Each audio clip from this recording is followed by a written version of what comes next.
Assalamualaikum warahmatullahi wabarakatuh. Saya perwakilan dari kelompok 5 yang terdiri dari Adi Setiawan, yaitu saya sendiri, kedua Fatan Nabawiyah Lalamni, ketiga Masna, dan keempat Siti Yuli Setiani. Di sini, kami akan membahas tentang rasio solvabilitas. Materi pertama akan disampaikan saya sendiri, yaitu tentang rasio solvabilitas dan juga tujuannya. Rasio solvabilitas atau leverage ratio merupakan rasio yang digunakan untuk mengukur sejauh mana aktiva perusahaan dibiayai dengan utang. Namun, dalam arti luas, rasio solvabilitas merupakan rasio yang digunakan untuk mengukur kemampuan perusahaan untuk membayar seluruh kewajibannya, baik jangka pendek maupun jangka panjang apabila perusahaan dilikuidasi. Tujuan rasio solvabilitas yaitu 1. Untuk mengetahui posisi perusahaan terhadap kewajiban pada pihak lainnya. Kedua, untuk menilai kemampuan perusahaan dalam memenuhi kewajiban yang bersifat tetap. Ketiga, untuk menilai keseimbangan antara nilai aktiva, khususnya aktiva tetap dengan modal. Keempat, untuk menilai seberapa besar aktiva perusahaan dibiayai oleh utang. Kelima, untuk menilai seberapa besar pengaruh utang perusahaan terhadap pengelolaan aktiva. Yang terakhir, untuk menilai atau mengukur berapa bagian dari setiap rupiah modal sendiri yang dijadikan jaminan utang jangka panjang. Di sini saya akan menjelaskan tentang manfaat rasio solvabilitas. Yang pertama, untuk menganalisis kemampuan perusahaan terhadap kewajiban kepada pihak lainnya. Yang kedua, untuk menganalisis kemampuan perusahaan memenuhi kewajiban yang bersifat tetap.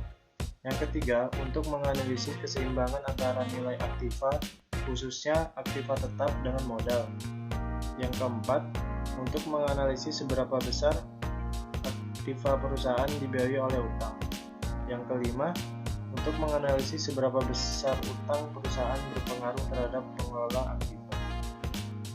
Tujuan yang keenam, untuk menganalisis atau mengukur berapa bagian dari setiap rupiah modal sendiri yang dijadikan jaminan utang jangka panjang. Yang terakhir yaitu untuk menganalisis berapa dana pinjaman yang segera ditagih ada terdapat sekian kali modalnya sendiri. Selanjutnya akan disampaikan yaitu tentang jenis rasio solvabilitas. Jenis-jenis rasio solvabilitas. Untuk jenis yang pertama adalah debit ratio atau total utang terhadap total aktiva. Merupakan rasio utang yang digunakan untuk mengukur perbandingan antara total utang dengan total aktiva. Dengan kata lain, seberapa besar aktiva perusahaan dibiayai oleh utang atau seberapa besar utang perusahaan berpengaruh terhadap pengelolaan aktiva. Rumusnya adalah total utang dibagi dengan total aktiva dikali 100%. Dua adalah total utang terhadap modal. Merupakan rasio yang digunakan untuk menilai utang dengan ekuitas. Rasio ini dicari dengan cara membandingkan antara seluruh utang termasuk utang lancar dan seluruh ekuitas. Rasio ini berguna untuk mengetahui jumlah dana yang disediakan peminjam dengan pemilik perusahaan. Dengan kata lain, rasio ini berfungsi untuk mengetahui setiap rupiah modal sendiri yang dijadikan untuk jaminan utang.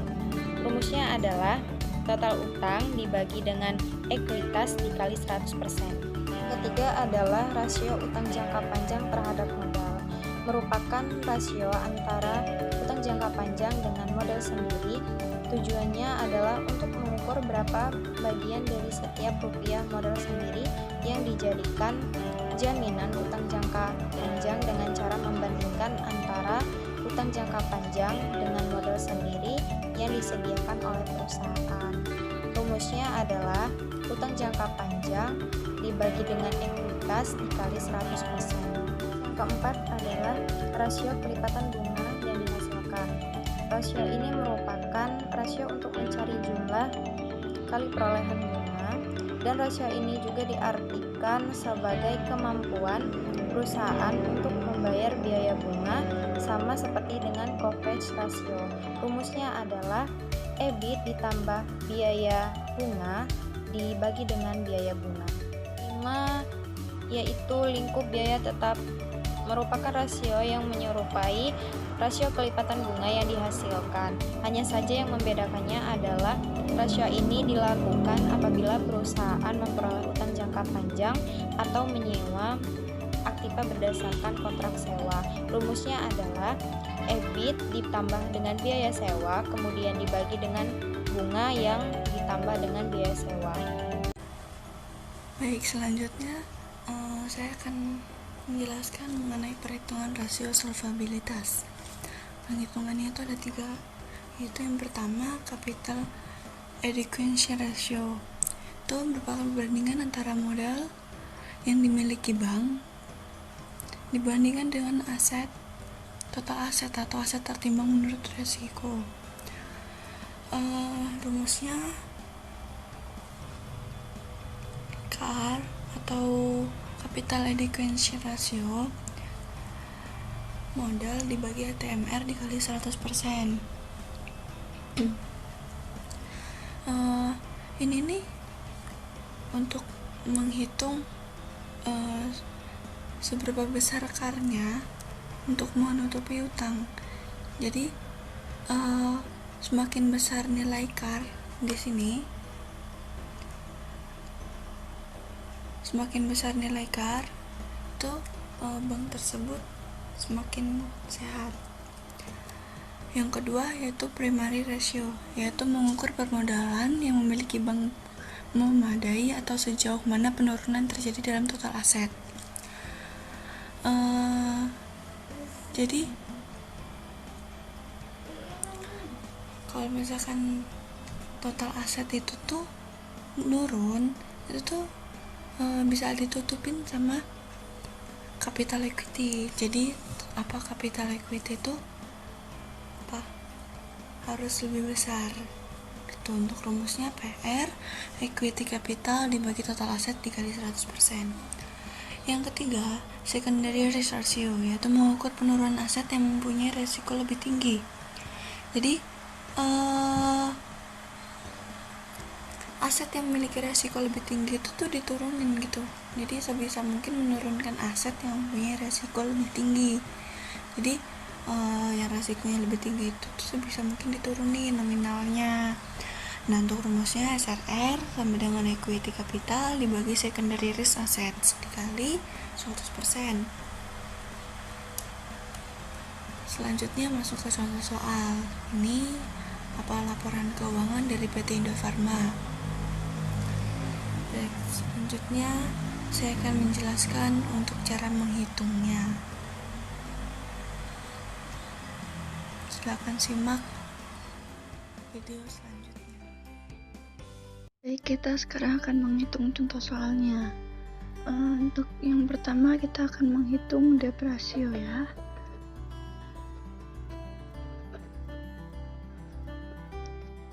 Di mana rumusnya yaitu total aktiva dibagi dengan total utang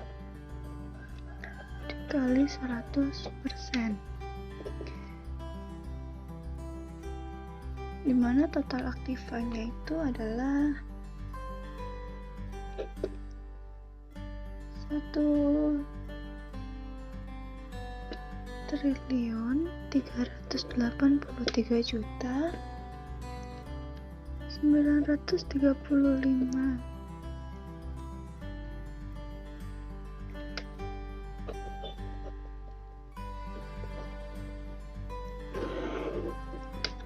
Dengan ini total aktivanya 1.335.935.194.366 dan utangnya 878.999.867.867.867.969.967 350 dikali dengan 100%,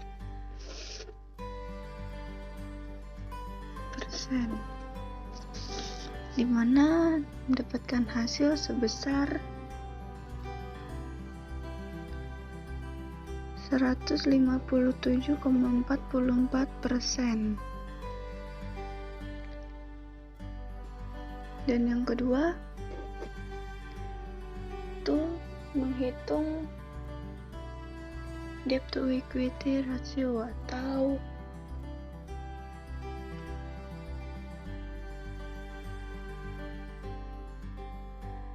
total utang terhadap modal. Berarti rumusnya kita tulis saja di sini, der. Rumusnya adalah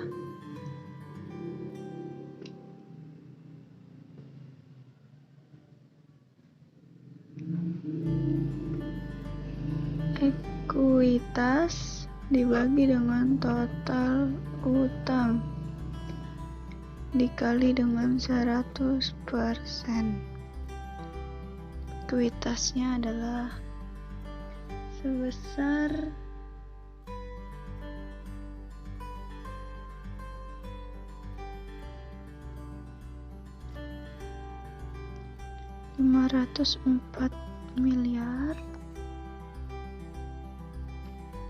535.327.036 dibagi dengan total utang. Total utang ini sama dengan yang di atas.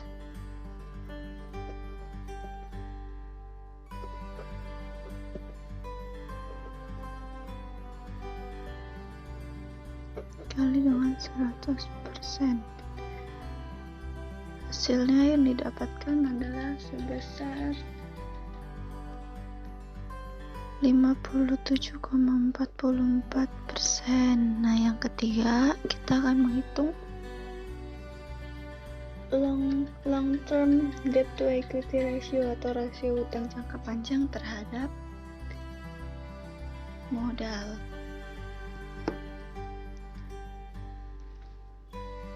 Ini rumusnya adalah kita singkat aja.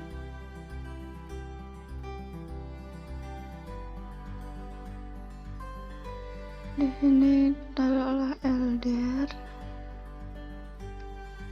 Rumusnya adalah equity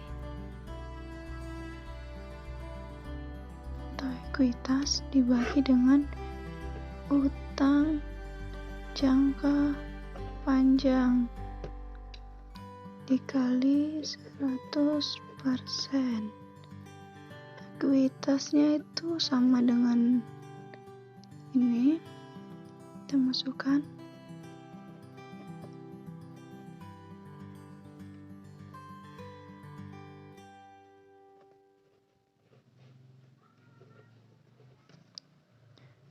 dibagi dengan utang jangka panjang sebesar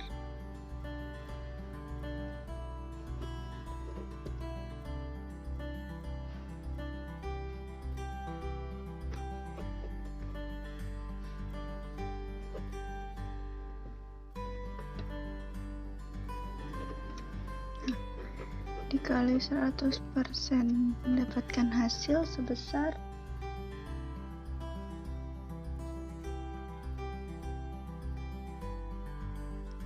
115,24%.